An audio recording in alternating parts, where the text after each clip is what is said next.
Today is a dark day in Phoenix Suns history. I feel truly embarrassed to be a Phoenix Suns fan today. I feel embarrassed as a fan of the NBA. This is a dark day for sports in general, and I truly feel bad and sorry for the victims of this Robert Sarver investigation and everybody that is involved. I truly feel bad, and I really hope and pray that one day full justice is served. I hope that justice is served for all of these victims. Today was just one of those days where I just could not wear any Phoenix Suns merchandise. And yes, I understand there's a whole bunch of Phoenix Suns stuff right behind me. And you guys can make fun of my bald head if you want to. I don't really care. This is more important than that. In short, I really feel that the NBA, Adam Silver, Deputy Commissioner Mark Tatum, and the entire NBA, they should be ashamed of themselves for their decision, for their, quote, punishment of Robert Sarver. And honestly, you guys, unless you've been living under a rock, this story is everywhere. So I'm not going to break down the whole details and the report and everything, but Robert Sarver is suspended for an entire year, 365 days, and is fined $10 million and so much more. I can't even break it down fully. I'm still learning things about this, quote, punishment for Robert Sarver. But I do know one thing is that Robert Sarver is not allowed to represent the Phoenix Suns in any public or private capacity, any way, shape, or form. I think he can't even step on the premises of the Phoenix Suns arena. That's how crazy the story is. And once again, you guys, I truly feel sorry, and I really hope and pray that the victims of this situation get their full justice. So obviously there are thousands of posts and tweets about this Robert Sarver investigation. I couldn't obviously get all of them on here, or we would be here for hours. But this is just some of the reaction from the Phoenix Suns community and the NBA world. Mike from the Timeline podcast, who did an excellent job of breaking this all down on his Twitter, tweets out, Robert Sarver is now trending with the words Donald Sterling. Hashtag Sarver out. Scott Bordeaux, I hope I pronounced your last name right, who covered the Phoenix Suns as a beat writer for many, many years, tweeted out a couple things. Sarver got off easy. With a personal wealth of at least $400 million, he can easily afford a fine, and he keeps the team. This was a long pattern of conduct. He should have been removed as owner. Read the Sarver report. So in his defense, he is the most clueless man in the world because he didn't know his actions and words were wrong.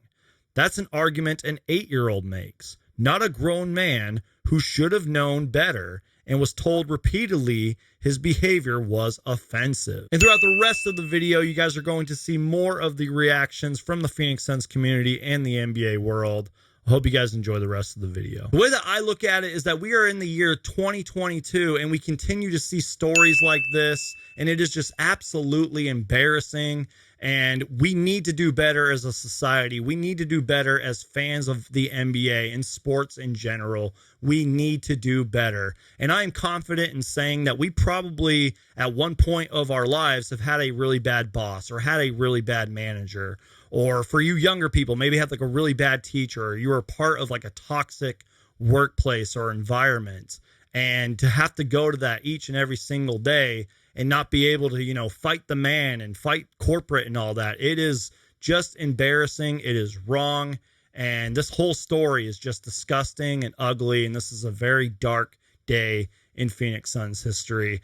I don't even know how to break it down in terms of what will happen next for the Phoenix Suns. What I do know is obviously the Robert Sarver punishment is in full effect right now. The NBA should be ashamed of themselves, and they should have done more. Robert Sarver should not be an owner. And also Baxter Holmes, who was the man who basically reported this story from the get-go. So basically Baxter Holmes was right about all of this.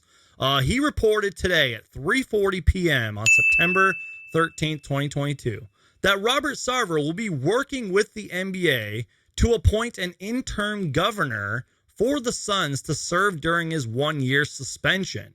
Now, I don't really know if that's right. Why would Robert Sarver have to be part of that?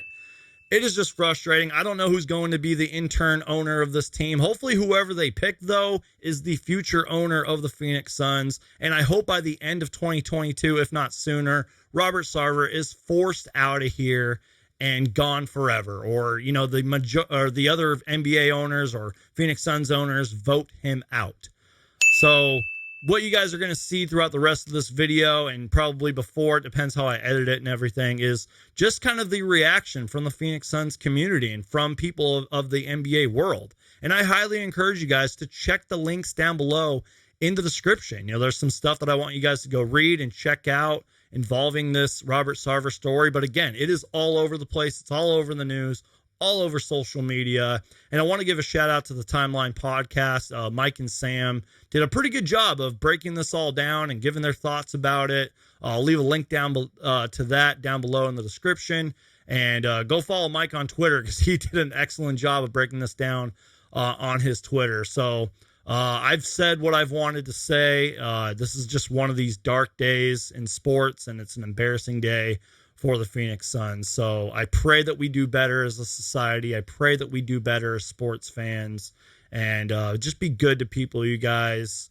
And that's it, you guys. God bless. Take care.